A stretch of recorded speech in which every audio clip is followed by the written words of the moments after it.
क्या यूपी चुनाव के साथ ही होंगे गुजरात के चुनाव?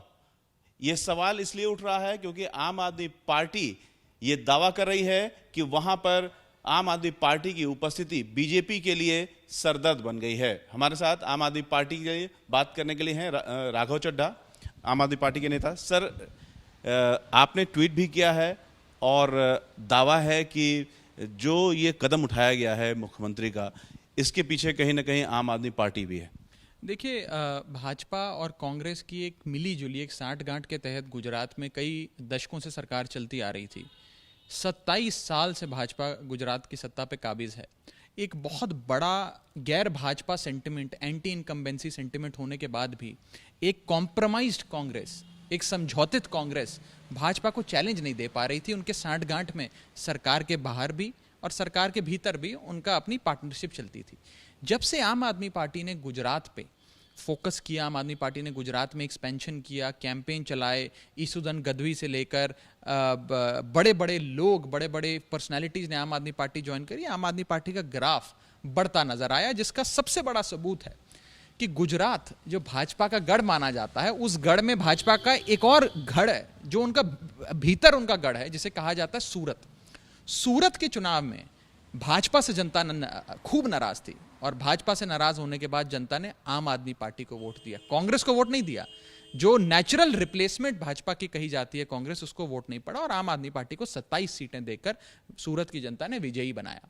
तो कहीं ना कहीं भाजपा को आज आम आदमी पार्टी की एंट्री से एक मैसेज मिला कि या तो काम करो या फिर मरो, परफॉर्म और पेरिश।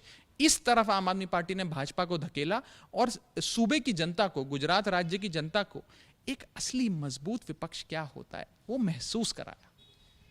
बीजेपी के मुख्यमंत्री को आप लोगों ने बदलवा दिया।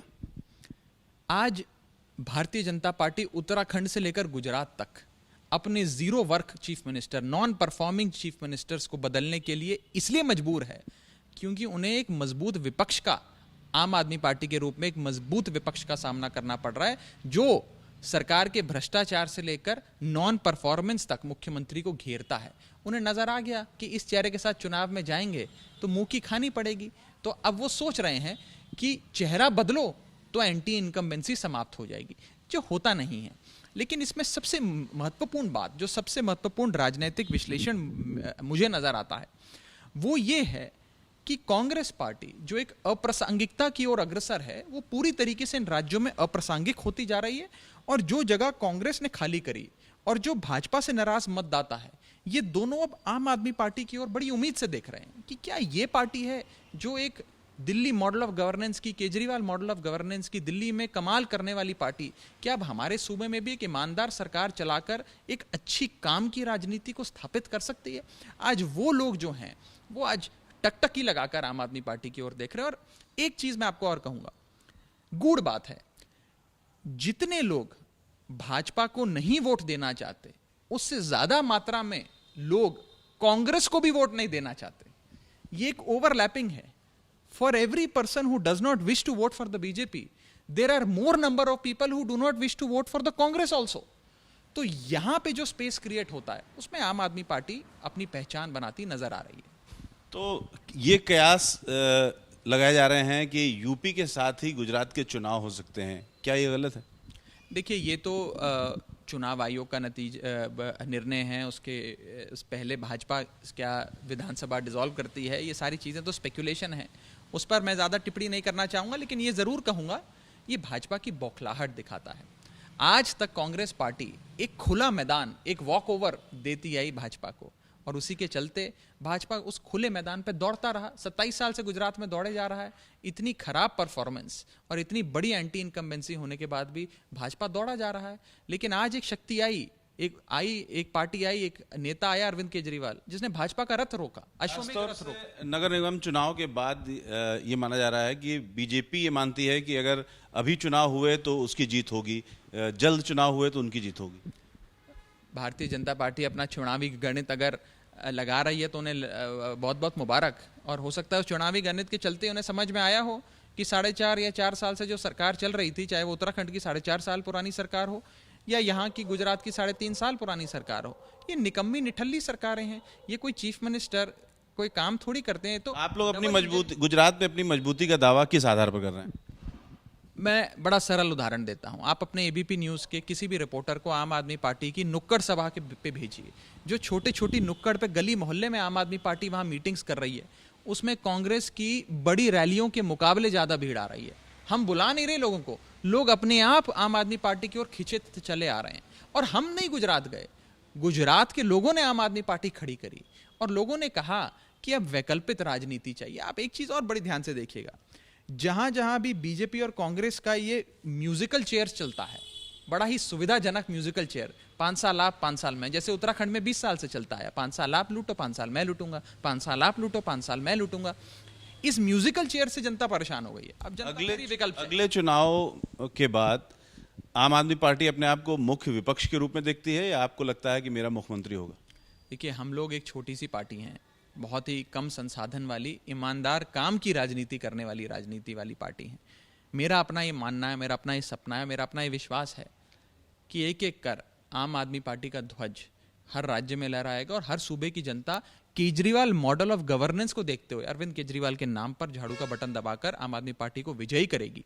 और ये मैं इसलिए नहीं कह रहा कि मैं आम आदमी पार्टी का विधायक हूं, प्रवक्ता हूं, मैं इसलिए कह रहा हूं कि आपको कभी भी चुनाव से पहले किसी पार्टी की परफॉर्मेंस का आंकलन करना होता है तो आप ग्राफ देखते हैं।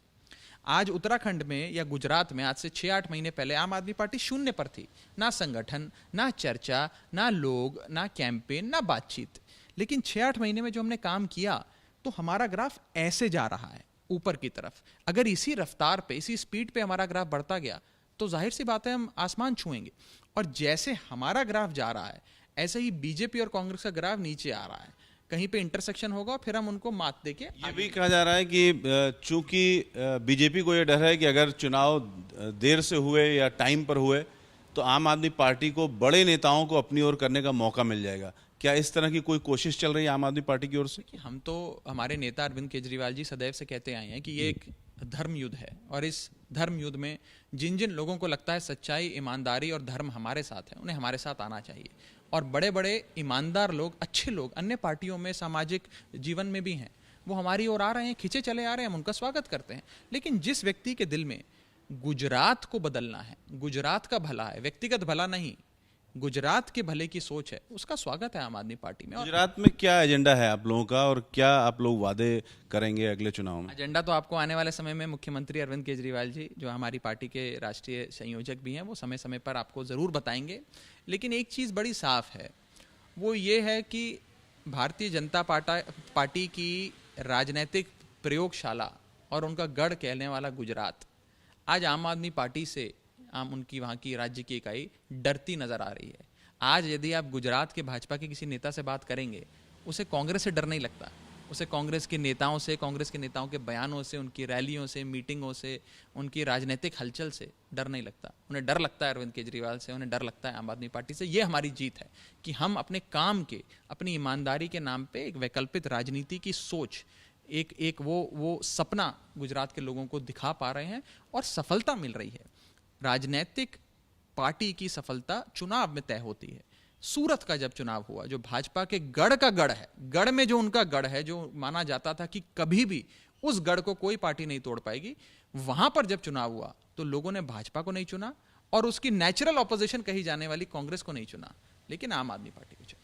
तो विजय रूपाणी के इस्तीफे के साथ ही आम आदमी पार्टी की उम्मीदें बढ़ गई हैं और गुजरात में जो स्थितियां हैं उसमें आम आदमी पार्टी को लगता है कि गुजरात के मुख्यमंत्री को बदलना बीजेपी की मजबूरी इसलिए भी थी क्योंकि आम आदमी पार्टी गुजरात में अच्छा काम कर रही है।